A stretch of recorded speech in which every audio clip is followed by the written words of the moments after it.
di mana ketua umum pengurus yayasan itu tercantum di sana namanya Mas Haji Ari Wuryanto SHMAK yang sekarang menjadi wakil bupati Madiun. Dan SK dari Kemenkumham itu atau pengesahan badan hukum itu sampai detik ini belum dicabut. Berarti masih sah. Kalaupun ada orang lain atau kelompok lain mendaftarkan perubahan, itu baru mendaftarkan, tapi belum memiliki SK pengesahan badan hukum dari perubahan tersebut. Ini yang pertama. Perlu juga saya tambahkan di sini bahwa Yayasan Esa Trate itu didirikan pada tahun 1982, sedangkan Esa Trate berdiri 1922. Jadi yayasan itu yang mendirikan Esa Trate, bukan yayasan mendirikan Esa Trate, bukan. Tapi Esa Trate mendirikan yayasan. Dan kalau kita tarik ke belakang, yayasan kita ini tidak punya badan usaha. Asetnya yayasan itu sebenarnya milik organisasi. Sing duit itu organisasi. Nah, untuk mengamankan inilah maka dibentuk yayasan. Dan justru pembentukan yayasan pada tahun 82 ini ada sejarahnya, yaitu untuk mendapatkan tanah padepokan. Tanah itu adalah tanah bengkok kepala desa Nambangan Kidul. Karena kepala desa itu dihilangkan, diganti lurah itu dapat gaji resmi dari pemerintah, maka bengkoknya ditarik oleh pemerintah. Nah, pada saat itulah yang menjadi ketua cabang Madiun, waktu itu namanya cabang Madiun, kalau sekarang DKP, itu adalah Mas Singgih. Ini Mas Singgih ada. Mas Singgih yang rumahnya di depan Padepokan, itulah yang menjadi ketua cabang Madiun waktu itu, mendapat informasi, lalu mengajukan surat kepada wali kota atas nama Persaudaraan Esa Trate cabang Madiun. Nah, setelah suratnya dimasukkan ke wali kota, Mas Singgih ini melaporkan pada Mas Imam Mas Maji, di mana pada tahun 82 itu Mas Imam sudah menjadi ketua Dewan Pusat. Mas Imam menjadi ketua Dewan Pusat itu pada Kongres tahun 77. Mubes 81, Mas Imam tetap ketua Dewan Pusat. Mas Maji yang sebelumnya Kongres 77, Mas Maji itu ketua 1 pusat. Ketua umum pusat waktu itu Pak Badini. Tahun 81 Mubes, maka Pak Badini diangkat oleh Mas Imam menjadi wakilnya Mas Imam di Dewan. Mas Maji dari ketua 1 pusat diangkat menjadi ketua umum.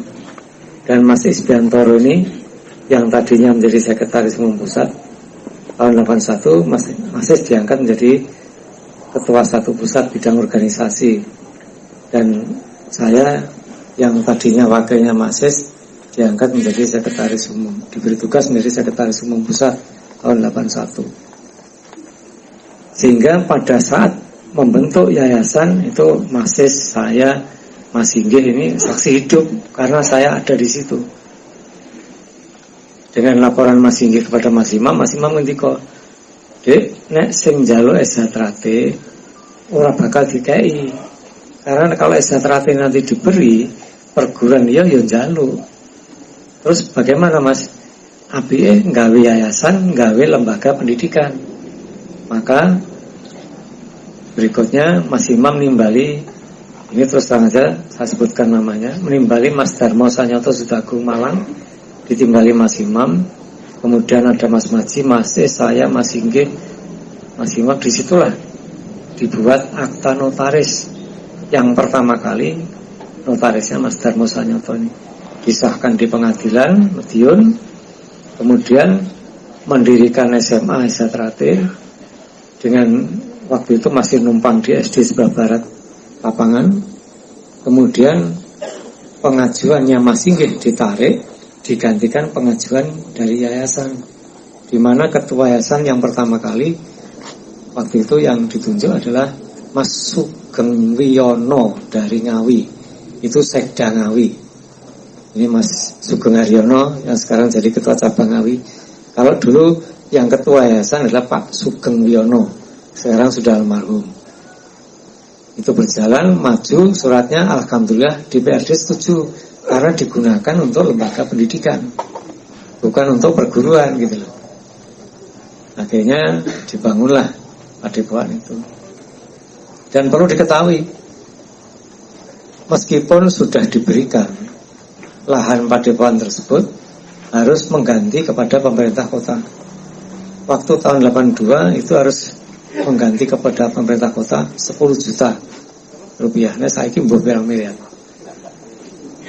Kemudian Mas Imam nimbali warga-warga Isotrate sing sugih-sugih ini Jakarta kayak ditimbali Mas Imam. Di situ dimintai sumbangan untuk bayar ke pemerintah kota, tidak ada yang menyumbang satupun. Seripis saja tidak ada. Ini real loh, saya bicara apa adanya. Kemudian alhamdulillah kakak iparnya Mas Isbiantoro, jadi kakaknya Bu Isbiantoro aslinya ya wong Madiun tapi bukan warga Isotrate, kebetulan menjadi kepala pajak di Jakarta. Mas Is matur menyampaikan pada kakak iparnya ini, namanya Mas Sunyoto Adi, disampaikan bahwa Isotrate butuh dana untuk mengganti kepada pemerintah kota. Kebetulan Mas Nyoto ini ada dana, langsung sowan ke Mas Imam, Mas monggo ini dana 10 juta diagem, monggo bensin atus penting tidak usah dipikir Mas, buatan sakit pun kali, yang penting kita bisa menggantikan kepada pemerintah kota. Dibayarlah 10 juta. Itu diangsur oleh Mas Maji. Berapa kali saya sampai nggak mikir wis Mas Purung wis. Mas Nyoto nggak pernah berpikir seperti itu. Ini kakak iparnya Mas Is. Jadi yang membeli tanah Padepokan itu pertama kali kakak iparnya Mas Is ini, bukan Mas Imam, bukan Mas Maji, bukan yang lain. Jadi umpama njaluk hak warisan misalnya, ini kakak iparnya Mas Is ini yang punya hak. Sing duwe hak malah kakak iparnya Mas Is ini, sing duwiti kakak iparnya, bukan orang lain, bukan kita. Dan selama ini tidak pernah ada iuran sumbangan tuku lemah bangun Padepokan, tidak ada.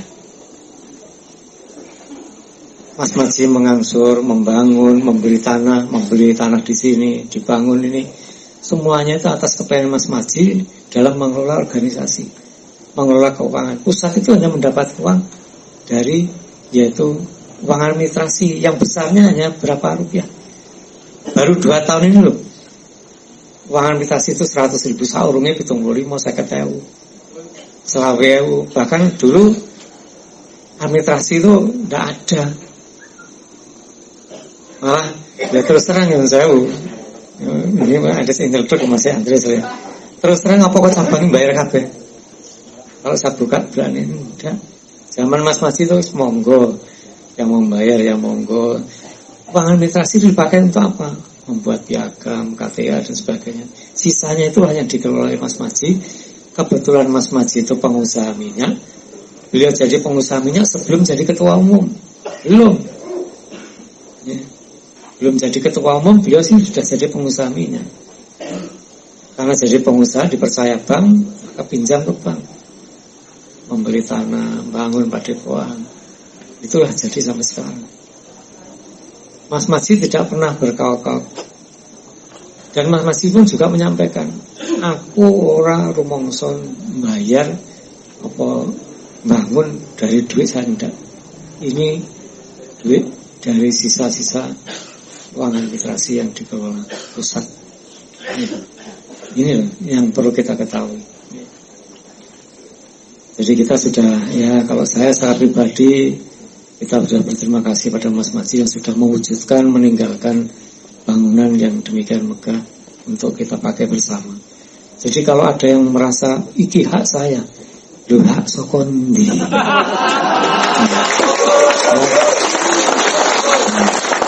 Ini yang perlu kita luruskan gitu.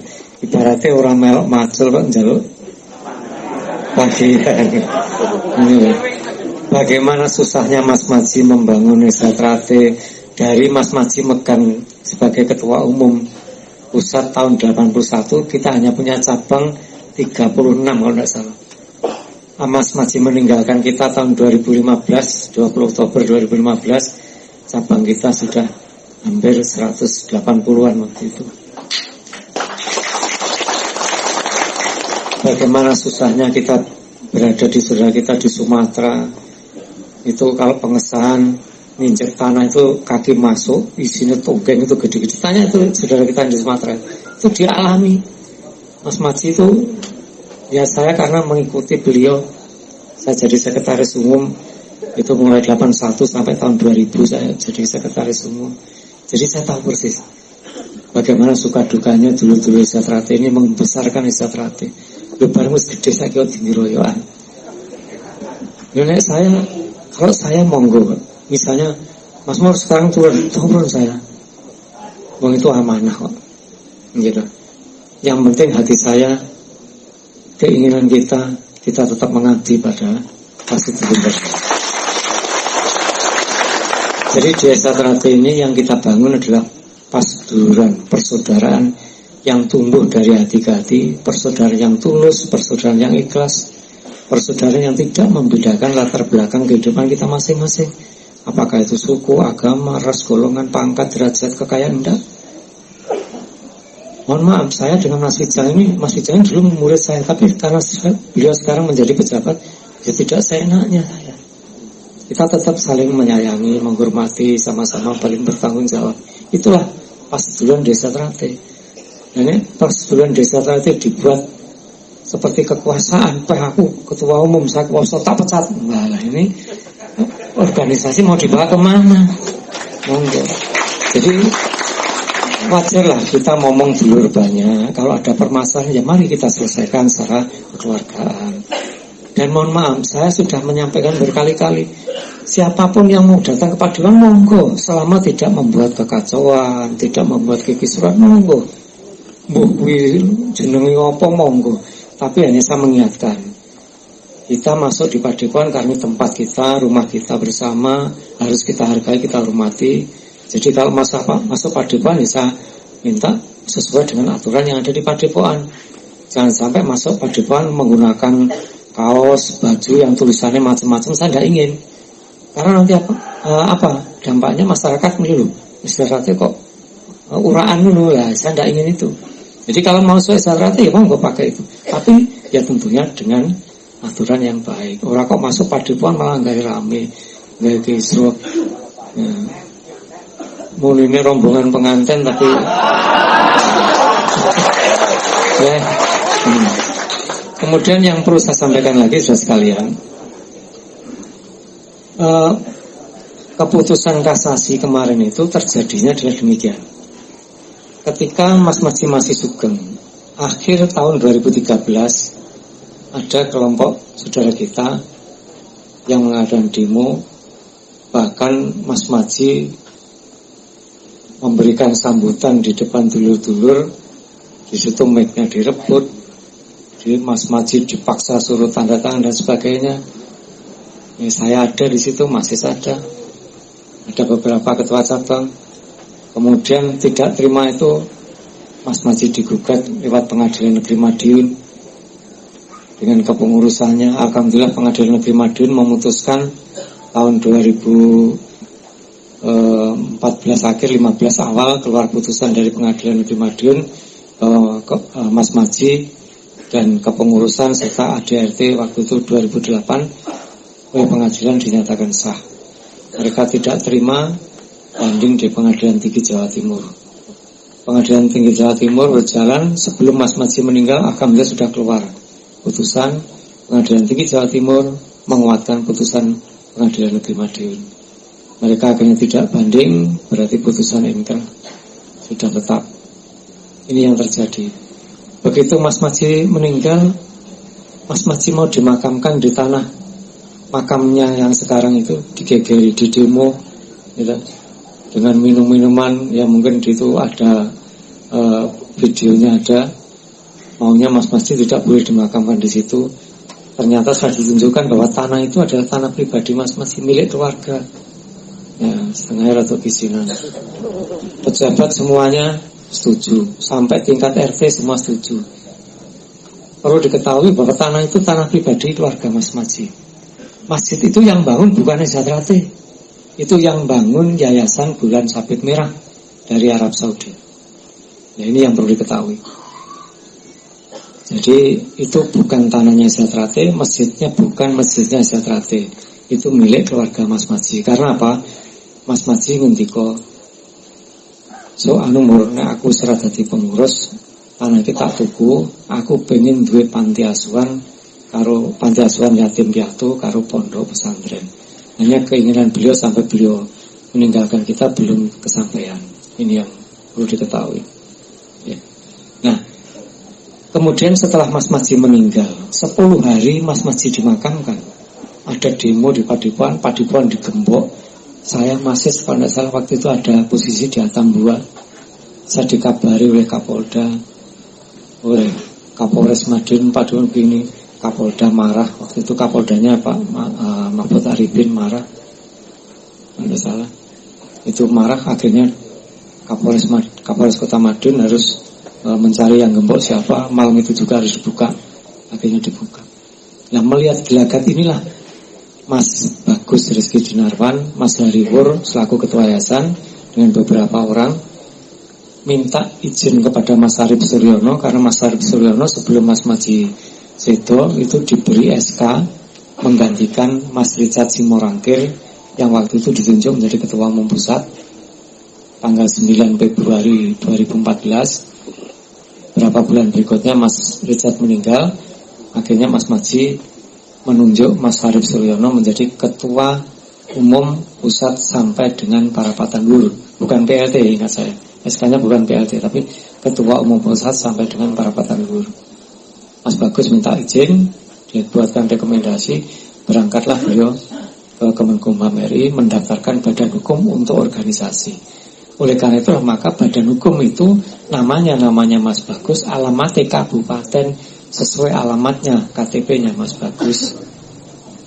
Ada 4 nama yang didaftarkan, ada Setyati Trate, ada Perguruan Setyati Trate, Persaudaraan Setyati Trate, Persaudaraan Setyati Trate Pusat Madiun. Yang 2 terakhir ini yang dilengkapi persyaratannya, sehingga pada akhir 2015 dan awal 2016 badan hukum itu keluar dari Kemenkumham. Yang 2 sampai sekarang belum dicabut, sehingga tidak bisa digunakan oleh orang lain. Ini ceritanya. Jadi mengapa Mas Bagus kok mendaftarkan atas nama Mas Bagus? Itu situasional, menyelamatkan nama organisasi.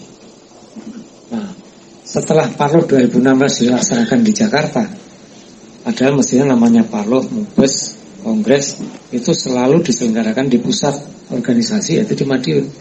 Tapi 2016 dibawa ke Jakarta dengan alasan keamanan. Nanti yang buka presiden diajak ke istana, harus beli sepatu baru, kopiahnya baru, ya. Ditarik biaya, nggak tahu ini berapa, ini bisa ditanya, ini cabang-cabang ini, monggo. Tapi ternyata janji itu tidak pernah terwujud. Ini yang menimbulkan kekecewaan.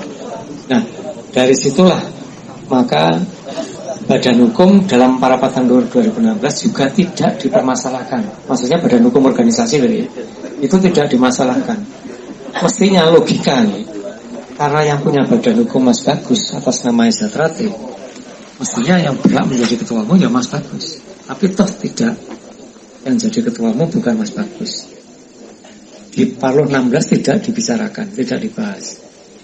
Sampai dengan pelantikan jalan terus. 7 Mei pelantikan, 7 Mei 16 pelantikan pengurus jalan terus.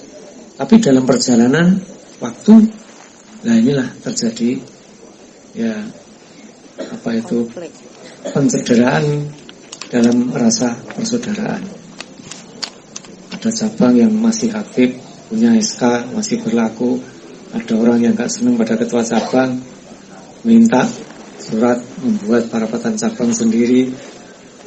Ketua cabangnya dipecat, ada dualisme kepengurusan. Nah inilah, itu diawali dari saudara kita di Sleman, merembet ke yang lain-lain. Kemudian tanggal 1 April 2017 ada rapat pleno di Madiun. Ketua Umum waktu itu minta supaya Badan Hukum dipindah ke namanya Ketua Umum, tapi Mas Bagus tidak mau karena Mas Bagus menyampaikan bahwa kepengurusan hasil Paru 16 masih menyisakan masalah. Akhirnya Mas Wiono selaku Ketua Majelis Luhur memutuskan, dah Badan Hukum tidak usah dimasalahkan, biar disimpan sama Mas Bagus. Toh yang jadi Ketua Umum bukan Bagus. Akhirnya 4 hari berselang dari rapat tersebut, tanggal 4 April, justru yang pada waktu itu menjadi Ketua Umum, Sekretaris 1 dan anggota Birohumas mendaftarkan gugatan di Pengadilan Tata Usaha Negara. Yang digugat siapa? Yang digugat Kementerian Hukum dan HAM, Kemenkumham RI. Digugat agar mencabut Badan Hukum yang dengan nama Setiati Terate.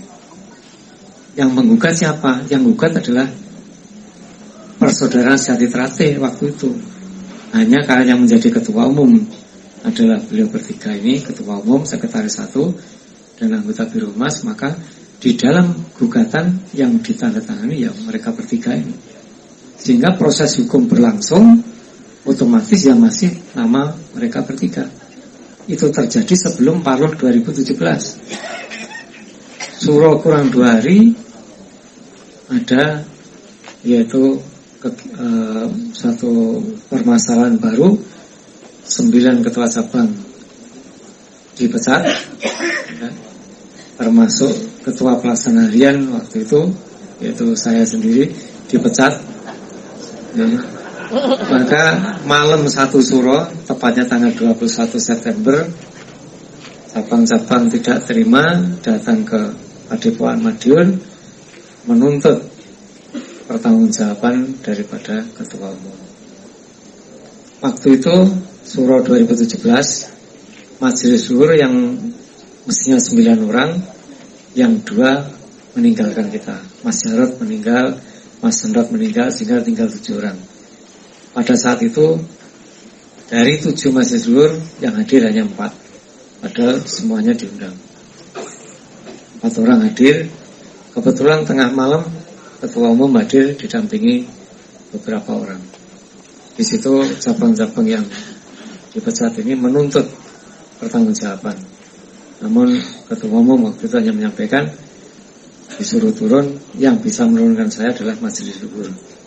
Maka cabang-cabang waktu itu mendesak kepada Majelis Luhur 4 orang untuk menyelamatkan organisasi agar mengambil sikap tegas, membuat keputusan malam itu juga. Maka muncullah surat keputusan dari Majelis Luhur yang ditandatangani 4 orang, ya, yang isinya menonaktifkan Ketua Majelis Luhur, menonaktifkan Sekretaris Majelis Luhur, dan menonaktifkan Ketua Umum, ya, Umum Pusat waktu itu. Kemudian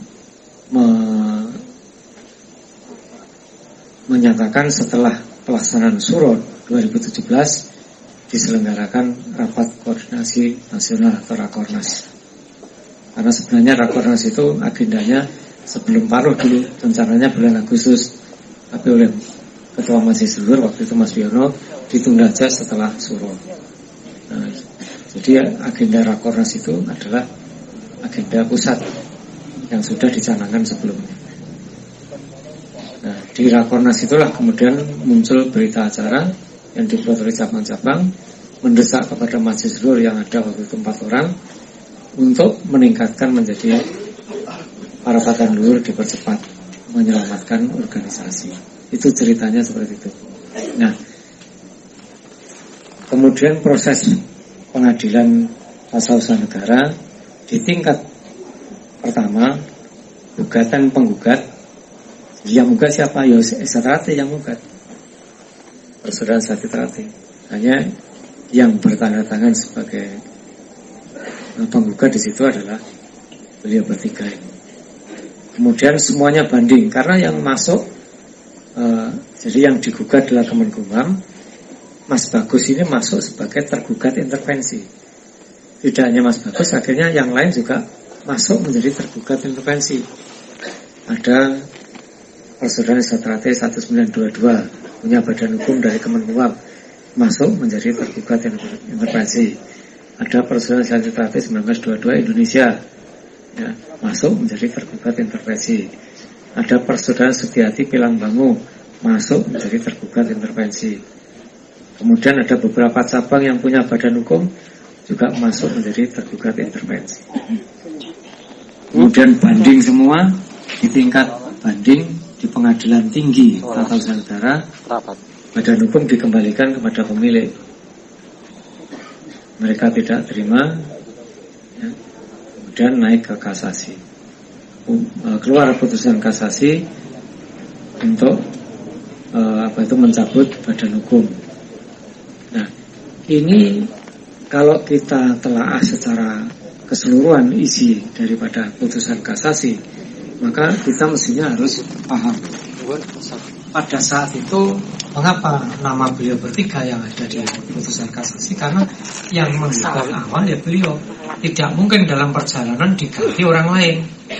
Selama gugatan tidak dicabut, itu tidak akan bisa diganti orang lain, sehingga namanya melekat terus sampai mulai dari putusan